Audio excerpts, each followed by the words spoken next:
नमस्कार दोस्तों, आज मैं आपके लिए रिच डैड पुअर डैड जो कि रॉबर्ट टी कियोसाकी द्वारा ये पुस्तक लिखी गई है। इस किताब को मैं पढ़ने जा रही हूँ, तो चलिए पढ़ते हैं। मेरे दो डैडी थे, एक अमीर और एक गरीब। एक उच्च शिक्षित और बुद्धिमान थे। वे पीएचडी थे और उन्होंने 4 साल का पूर्व स्नातक पाठ्यक्रम 2 साल में ही पूरा कर लिया था। इसके बाद पढ़ाई करने के लिए वे स्टैनफोर्ड यूनिवर्सिटी, शिकागो यूनिवर्सिटी और नॉर्थ वेस्टर्न यूनिवर्सिटी गए। जाहिर है पूरी स्कॉलरशिप्स पर दूसरे डैडी कभी 8वीं भी पास नहीं कर पाए। दोनों ही डैडी अपने करियर में सफल थे। दोनों ने ही जिंदगी भर कड़ी मेहनत की। दोनों ने ही काफ़ी पैसे कमाए, लेकिन एक हमेशा आर्थिक परेशानियों से जूझते रहे। दूसरे आगे चलकर हवाई के सबसे अमीर लोगों में से एक बने। एक अपनी मृत्यु के समय अपने परिवार, परोपकारी संस्थाओं और चर्च के लिए करोड़ों डॉलर छोड़कर गए। दूसरे ने अधूरे बिल छोड़े जिनका भुगतान बाकी था। दोनों ही डैडी शक्तिशाली, करिश्माई और प्रभावशाली थे। दोनों ने ही मुझे सलाह दी, लेकिन उन्होंने एक जैसी चीज़ें करने की सलाह नहीं दी। दोनों ही शिक्षा पर बहुत जोर देते थे, लेकिन उन्होंने अध्ययन के लिए एक जैसे पाठ्यक्रम की सलाह नहीं दी। अगर मेरे सिर्फ एक ही डैडी होते तो मैं या तो उनकी सलाह मान लेता या फिर उसे ठुकरा देता। दो डैडी होने से मुझे विरोधी दृष्टिकोण का विकल्प मिला। एक अमीर आदमी का और दूसरा गरीब आदमी का। उनमें से किसी एक दृष्टिकोण को स्वीकार या अस्वीकार करने के बजाय मैं उनकी कई बातों पर काफ़ी सोच विचार करता था, उनकी तुलना करता था और फिर अपने लिए विकल्प चुनता था। समस्या यह थी कि अमीर डैडी उस वक्त अमीर नहीं थे और गरीब डैडी उस वक्त गरीब नहीं थे।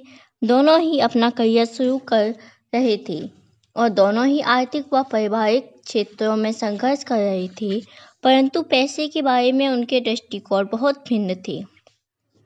मिसाल के तौर पर एक डैडी कहते थे, पैसे का प्रेम ही सारी बुराई की जड़ है। दूसरे डैडी कहते थे, पैसे की कमी ही सारी बुराई की जड़ है। दो शक्तिशाली डैडियों की अलग अलग सलाह से बचपन में मुझे बड़ी उलझन होती थी। मैं एक अच्छे बेटे की तरह उनकी बातें सुनना चाहता था और उन पर अमल करना चाहता था।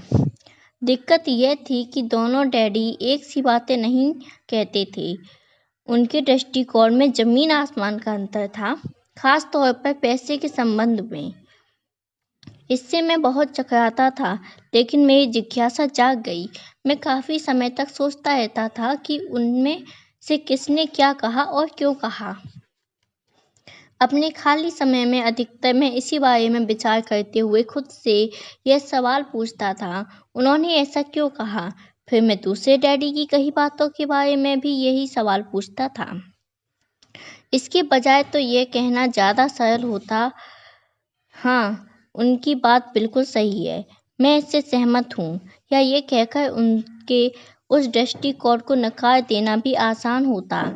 उन बुजुर्ग इंसान को पता ही नहीं है कि वे क्या बोल रहे हैं। मैं दोनों डैडियों से प्रेम करता था, इसलिए मैं सोचने के लिए विवश हुआ और अंततः मुझे अपने लिए सोचने का तरीका चुनने की खातिर मजबूर होना पड़ा। इस प्रक्रिया में अपने लिए विकल्प चुनना आगे चलकर काफ़ी मूल्यवान साबित हुआ, जो किसी दृष्टिकोण को सिर्फ स्वीकार या अस्वीकार करने से संभव नहीं था। अमीर लोग ज़्यादा अमीर बनते हैं और गरीब ज़्यादा गरीब तथा मध्य वर्ग कर्ज में डूबा रहता है। इसका एक कारण यह है कि पैसे का विषय स्कूल में नहीं, घर पर पढ़ाया जाता है। हम में से ज़्यादातर लोग पैसे के बारे में अपने माता पिता से सीखते हैं। गरीब माता पिता अपने बच्चों को पैसे के बारे में क्या सिखा सकते हैं। वे बस कह देते हैं, स्कूल जाओ और मेहनत से पढ़ो। Hope you enjoyed this video. If you enjoy, so like it. हो सकता है कि बच्चा बेहतरीन ग्रेड के साथ पढ़ाई पूरी कर ले, लेकिन इसके बाद भी उसकी आर्थिक प्रोग्रामिंग और मानसिकता तो गरीब व्यक्ति की ही रहेगी। दुर्भाग्य से पैसे का विषय स्कूलों में नहीं पढ़ाया जाता। स्कूल में वित्तीय योग्यताओं की बजाय अकादमिक और पेशेवर योग्यताओं पर जोर दिया जाता है। इससे यह स्पष्ट होता है कि जिन चतुर बैंकरों, डॉक्टरों और लेखापालों ने स्कूल कॉलेज में बेहतरीन ग्रेड पाए थे, वे जीवन भर पैसे के लिए क्यों जूझते रहते हैं। अमेरिका पर जो भारी राष्ट्रीय कर्ज है वह काफ़ी हद तक इसी कारण है, क्योंकि जो उच्च शिक्षित राजनेता और सरकारी अधिकारी वित्तीय निर्णय ले रहे हैं, उनके पास पैसे के विषय पर बहुत कम प्रशिक्षण है या जरा भी नहीं है। आज मैं अक्सर सोचता हूँ कि तब क्या होगा जब जल्द ही हमारे बीच लाखों करोड़ों लोग होंगे जिन्हें आर्थिक और चिकित्सकीय सहायता की ज़रूरत होगी। आर्थिक सहायता के लिए वे अपने परिवार या सरकार पर निर्भर रहेंगे। जब मेडिकेयर और सामाजिक सुरक्षा का पैसा खत्म हो जाएगा, तब क्या होगा? देश कैसे बचेगा?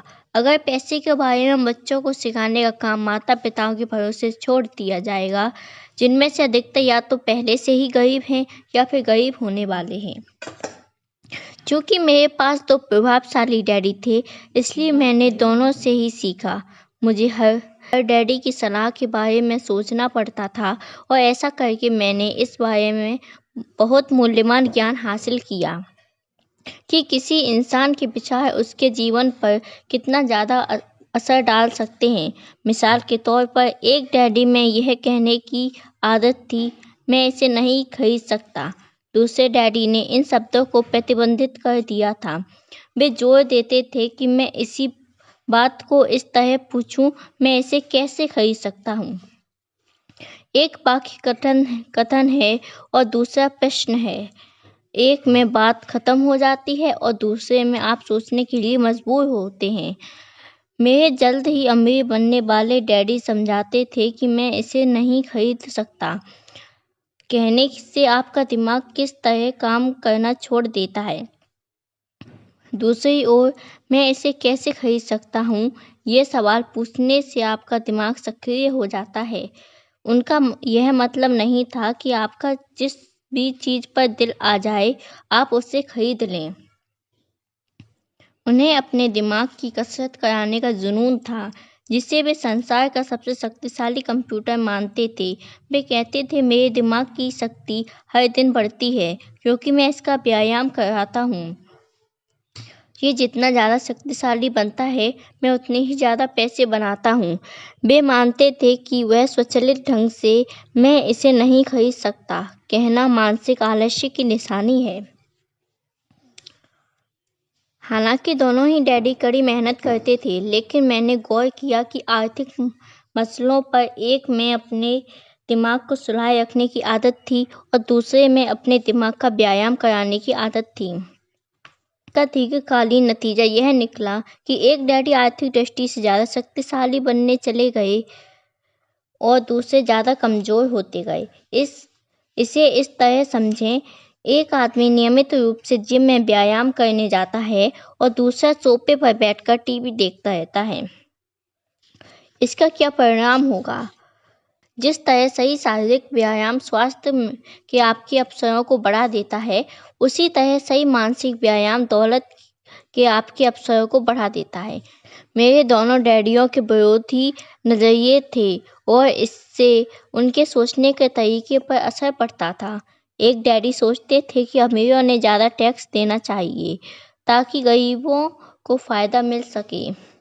दूसरे डैडी कहते थे, टैक्स उत्पादन करने वाले लोगों को सजा देता है और उत्पादन ना करने वालों को पुरस्कार देता है। एक डैडी सलाह देते थे, मेहनत से पढ़ो ताकि तुम्हें किसी अच्छी कंपनी में नौकरी मिल जाए। दूसरे डैडी ये नसीहत देते थे, मेहनत से पढ़ो ताकि तुम्हें खरीदने के लिए कोई अच्छी कंपनी मिल जाए। एक डैडी कहते थे, मैं इसलिए अमीर नहीं हूँ क्योंकि मुझे तुम बाल बच्चों को पालना पड़ता है। दूसरे का कहना था, मुझे इसलिए अमीर बनना है क्योंकि मुझे बाल बच्चों को पालना है।